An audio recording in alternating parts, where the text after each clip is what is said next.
یہ ایک خوبصورت دن کی بات ہے۔ ایلس اپنی بہن کے ساتھ پکنک پر گئی۔ اس کی بہن کتاب پڑھنے میں مصروف تھی۔ ایلس بور ہو رہی تھی۔ کچھ ہی دیر میں وہاں سے ایک سفید خرگوش گزرا۔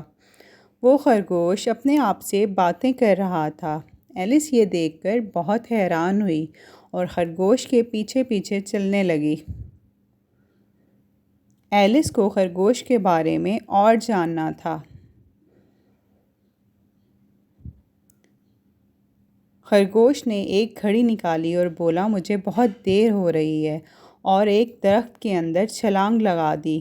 ایلس بھی اس خرگوش کے پیچھے پیچھے اس درخت کے اندر چلی گئی۔ ایلس اندر جاتی ہی جا رہی تھی۔ اسے لگ رہا تھا جس طرح وہ بہت گہرے کنویں میں جا رہی ہے۔ اسے وہاں پہ بہت ساری چیزیں نظر آ رہی تھیں، فرنیچر، کھانے پینے کی چیزیں۔ اس کی سمجھ میں نہیں آ رہا تھا کہ میرے ساتھ کیا ہو رہا ہے۔ اس کے ساتھ ساتھ اس کی پوری زمین بھی گھوم رہی تھی۔ وہ نیچے آتی جا رہی تھی۔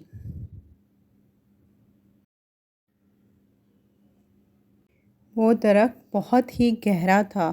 وہ نیچے ایک گدے پر آ گری اور سامنے ہی ایک بہت بڑا کوریڈور تھا۔ وہ کوریڈور میں چلنے لگی، چابی اٹھانے کی کوشش کرنے لگی، مگر وہ چابی نہیں اٹھا سکی کیونکہ وہ بہت چھوٹی ہو چکی تھی۔ ایلس بہت زیادہ پریشان ہو گئی۔ پھر اس نے زمین پر رکھا ایک کیک کا ٹکڑا دیکھا۔ اس نے وہ کیک کھایا۔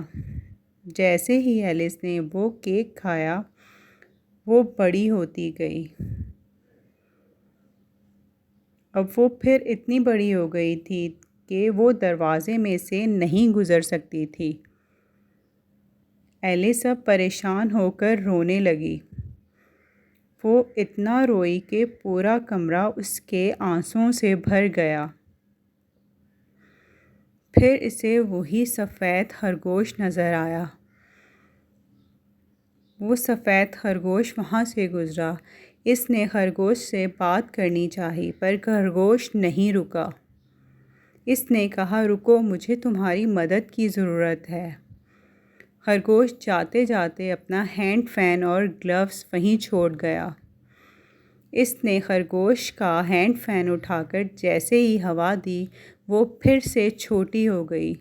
اب وہ اتنی چھوٹی ہو چکی تھی کہ وہ اپنے ہی آنسوؤں میں بہتی چلی گئی۔ ایلس دوسرے جانوروں کے ساتھ اپنے آنسوؤں میں بہہ کے باغ کے اندر چلی گئی۔ جب وہ باہر آئی تو خرگوش کو اسے دیکھ کر یہ لگا کہ یہ میری ملازمہ ہے۔ خرگوش نے ایلس کو کہا کہ اندر جاؤ اور میرے گلوز ڈر گئے اور ایلس کو پتھر مارنے لگے۔ سب جانوروں نے ایلس کو بہت سارے پتھر مارے۔ جو بھی پتھر اندر آ رہا تھا، اندر آ کر وہ کیک بنتا جا رہا تھا۔ ایلس نے اٹھا کر وہ پھر سے چھوٹی ہو گئی اور وہ دروازے سے باہر باغ میں آ گئی۔ اب وہ اتنی چھوٹی ہو چکی تھی کہ وہ ان پودوں میں نظر بھی نہیں آ رہی تھی۔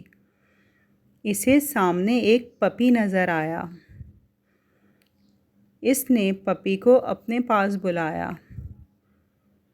جب پپی اس کے قریب آیا تو اسے پھر اندازہ ہوا کہ اس کا قد کتنا چھوٹا ہو چکا ہے۔ وہ پپی کے نیچے کچلے جانے سے بال بال بچی۔ پھر اسے ایک بلو کیٹرپلر نظر آیا۔ اس نے کیٹرپلر سے پوچھا، میری مدد کرو، میں کیسے دوبارہ اپنے نارمل سائز پہ آ سکتی ہوں؟ کیٹرپلر نے کہا، مشروم کا ایک سائز کھانے سے تم لمبی ہو جاؤ گی اور دوسری سائڈ کھانے سے تم چھوٹی ہو جاؤ گی۔ ایلس نے جب مشروم کی ایک سائڈ کھائی تو وہ اتنی لمبی ہو چکی تھی کہ اسے اپنے پاؤں بھی نظر نہیں آ رہے تھے۔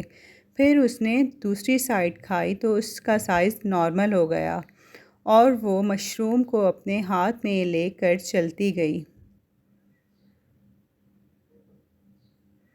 آگے جا کر اسے ایک چھوٹا سا گھر نظر آیا۔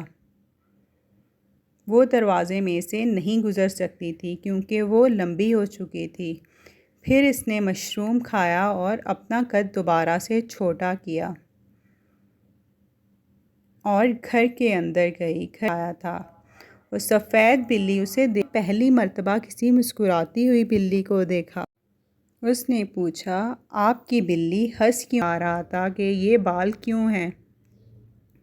اور ایک چوہا سو رہا تھا۔ وہ دونوں اس چوہے کو تکیے کی طرح استعمال کر رہے تھے۔ میڈ ہیٹر نے کہا، تم یہاں نہیں بیٹھ سکتی کیونکہ یہاں پر جگہ نہیں ہے۔